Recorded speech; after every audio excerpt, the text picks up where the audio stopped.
I set you on fire, didn't I? Do it. What you give it? Shoot me in the back. I didn't do it. No. Somebody stealing a box. Killing people.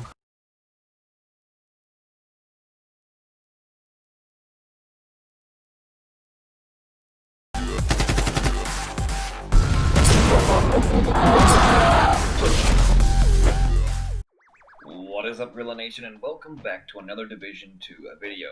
But if you would be so kind, please show some love to that like button. Also, smash that sub button if you happen to be new to the channel.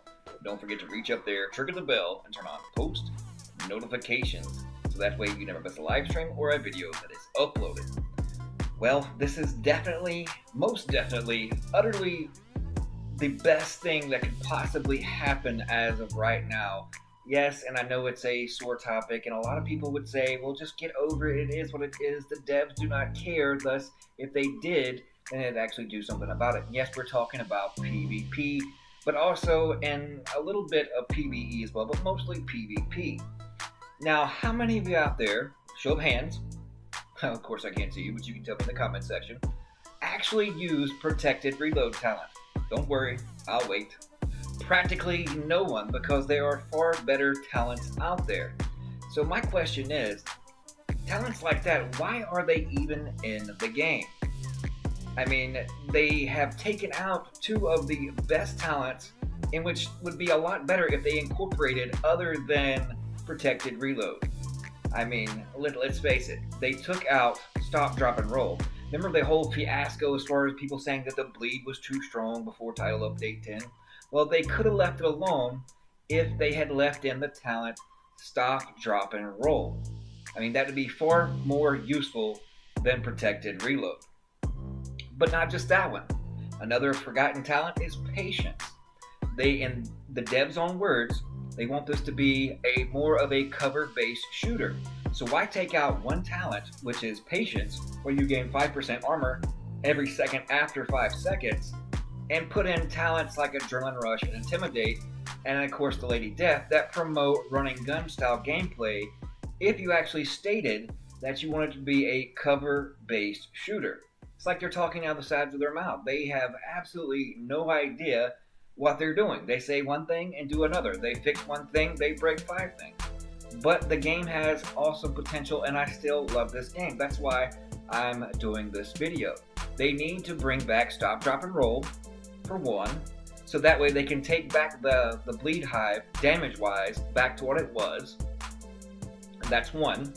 Another one, bring back patience, and even though we can get up to like over 2 million armor, they can reduce the 5% per second after 5 seconds to say like 2 or 3%. And that would still fall in line with other talents that synergizes with them, as well as be a lot more beneficial and a lot more useful, and a lot of people would actually use those over other talents in the game that are just completely useless. Now also, with this current style of gameplay and meta that we're in, they need to raise the damage of Seekers, especially in PvP. Now PvE, they might be fine, but I mean, hey, beggars can't be choosers, but I wouldn't, turn down an increase in damage as far as in PvE as well. And alongside that, Bombardier and the Mortar Turret. Things that go boom, increase the damage. In my perspective, if I can get melted within 5 or 6 rounds of a charged Lady Death with somebody running, 5 or 6 blues with the whole Intimidate bulwark setup, then I should be able to almost one-tap somebody with Seekers. Now, I have a maxed out, Seeker build, and it only hitting for like 1.1 mil without, the buffs from, let's say, like Spike or even Energize. But even testing that out in the Dark Zone, I got less than what the text actually said I did. With both proc, I actually was hitting 1.1 million, and without it, I was only hitting around 900k. Now, granted, I was missing out on probably about 12 or 13%, but that does justify someone running around with 2 million armor, and then still able to get the buff, let's say, from like Point Guard, and be almost impenetrable. So definitely maybe like a 20% increase, somewhere where you can still hit to like 1.5, 1.6 million, because what's the point specking into all that, losing out on toughness and DPS if you can't, nearly one-tap someone or get them on the verge of death with either a nicely placed precision sticky bomb or a one-shot seeker or, a bombardier drone and, mortar turret. The mortar turret bombardier drone maybe not quite as strong because you get, multiple shots with the mortar turret and you get multiple bombs, like 9 or 10 or I think 11 is like the max, with the bombardier drone.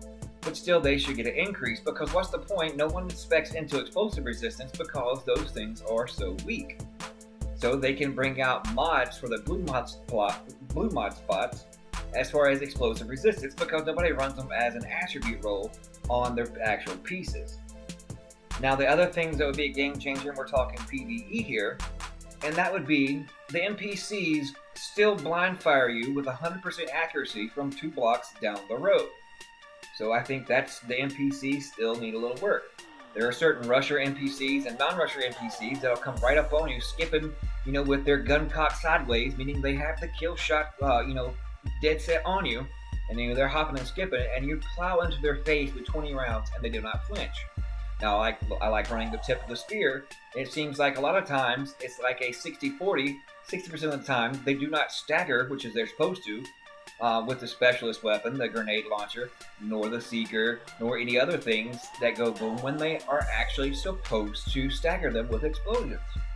Now, these are just some things going along with other videos that I've recently posted as far as things that would make the game better.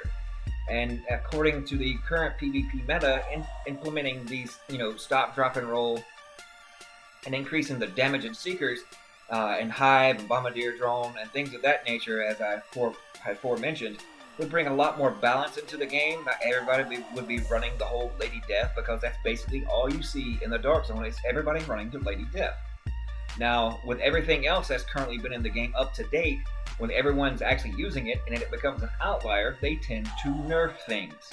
And I'm not calling for the Lady Death to be nerfed, I'm calling for other things to be more or less buff, and things that have long been forgotten that were taken out of the game to be brought back into the game because there was no point in them taking out of the game, and they would be far more beneficial and useful than certain things that are currently in the game that nobody runs. Because no matter how much you min-max it, no matter how much you synergize it with other talents, it just does not compare with other builds or whatnot. So the build diversity is very slim. You either run a healer, a status effect, or armor regen with Lady Death. It's basically all those. And then of course the shield. The whole shield thing, everybody's running a shield now. So the increase in the explosives and the hive would actually make sense and bring a lot more balance into the game and make people, paper, rock, scissors it like it's supposed to be in the Dark Zone and actually have a build to counter it with hazard protection. And of course, when they do the hazard protection, then the other person would counter it with going with explosives because that person would have hazard protection and no explosive resistance.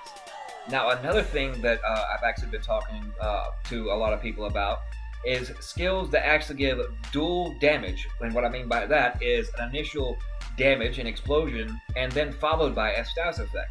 In my opinion, it should be one or the other, but yet not both. Let's say, for instance, like the hive. You take initial damage, so no matter how much you spec into hazard protection, you may not bleed, but you're still taking a lot and a massive amount of damage just from the skill damage alone from the hive. And if it's supposed to just bleed you, then it should be just status effect by itself. Same way with the one-shot seeker, the single one. It gives an explosion and then puts you on bleed. Why does it have to be both? It should be one or the other. It shouldn't be both. Or, if they still want it to be both, let one supersede the other. Reduce the damage from the hive itself, but increase the bleed damage effects from it. I mean, they already, took away the hazard protection from the Hollow Man mask and put it with damage to health. And really, you have to fully spec into hazard protection, but with the current meta and everybody running armor regen with a Lady Death, nobody really needs it unless, they just need to prove a point where, someone just refuses to switch up builds and just want to go status effects and that's all that they rely on, just to switch to that, and then it's pretty much game over. So there needs to be definitely more balance in PvP. It does not need to be forgotten, because with Division 1, the only reason why it's still going today is because of the PvP community. I've seen the argument. I'm not advocating that the Division 2 is a PvP game. I'm just saying it still needs some attention, even though it's a PvE with PvP incentives and perspectives. It still needs to have a little bit of love, a little more attention, and a lot more balance. The PvE side, I think is great. The current, title update 10.1 changes. I still find, rainbow loot, and I still find really lower, mediocre rolls on heroic. I've seen posts for people that still get low rolls on legendaries, but at least they went in the right direction where they did make it better. Same way with a lot of other things. But the NPCs are still an issue. The invisible walls are back. And amongst other things, the servers are still trash. But don't get me wrong, this is not a negative video trashing on the game. I'm just here promoting ideas on how to make it better because it does have tons and tons of potential like it always has. And I love this game and want to see it succeed. But one can only hold on and keep their fingers crossed and keep telling themselves that the glass is half full for so long. And after you're let down so many times, it gets harder and harder each time that you're let down to put that smile on your face and keep soldiering on. Because most of the time, people only are still playing this game because of the friendships that they developed during the game.